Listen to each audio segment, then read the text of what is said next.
So this brings us to the last plank in the platform, or one of the last planks on in this show, is restoring safety in our communities, and we see this: the rise in homelessness, the rise in drug use, the rise not only the rise in crime, but also the law enforcement's um, refusal to act on many events now. If you have a break and entry or theft, many police officers won't even bother doing a report. It's just, well, that's the way it is.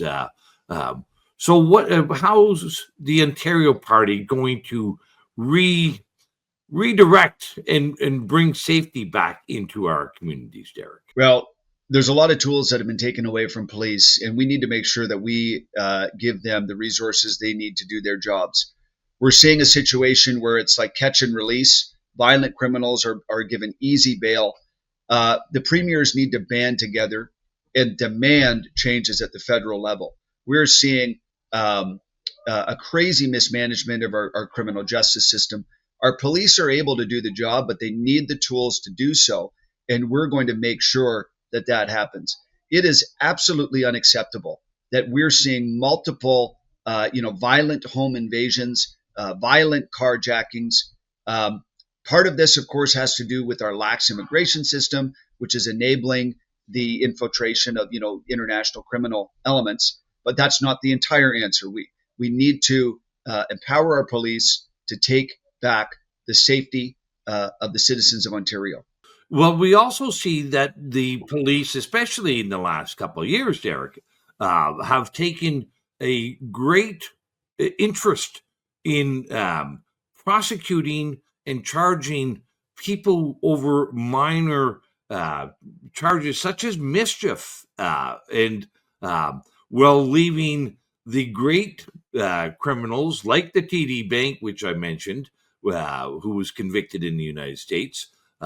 Even the an interesting contrast is Galen Weston and Wallace McCain, who were convicted of their firms were convicted, but really had no penalty for a 15-year long bread price fixing scheme in Ontario, and I think the penalty for Loblaws was to give out some $20 gift certificates to their customers.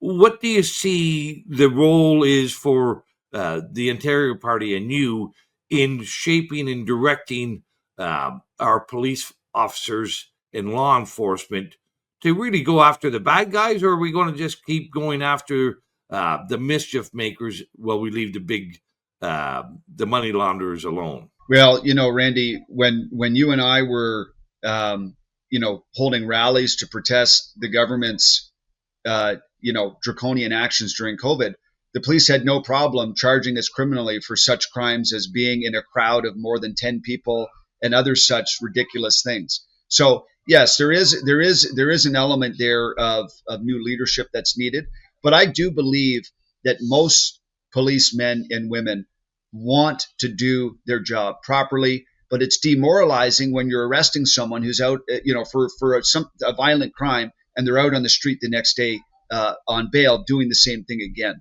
So we need to make sure that we change those rules. We need to give the police the power and the culture, the workplace culture that's needed to really take these things head on. Well, one final question for you, Derek. What about all these doctors, nurses, police officers, and others who refused to get the vaccine and lost their jobs as a result, or faced punitive action by subordinate bodies of the legislature, like the College of Physicians and Surgeons? What is the Ontario Party's view on all those many thousands of Ontario people who face that injustice? Are you going to do anything about that? Well, any remaining COVID mandates that still exist will be eliminated. And anybody who's been fired for refusing to take a vaccine or refusing to accept a COVID mandate will be rehired. That is ridiculous that we still have people who are unable to work in the hospital setting or work in other settings.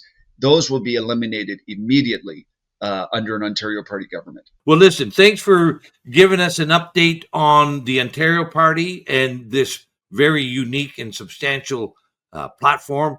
And I would just say one more time, if you want, there's one sure way you can make sure that we have a corrupt government in Ontario, and that is by staying home on February 27th.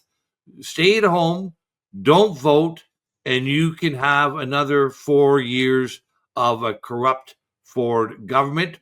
Or you can get off the couch, come on out, even if it's a little bit cold. We were all very cold in February of 2022 when we stood together in Ottawa.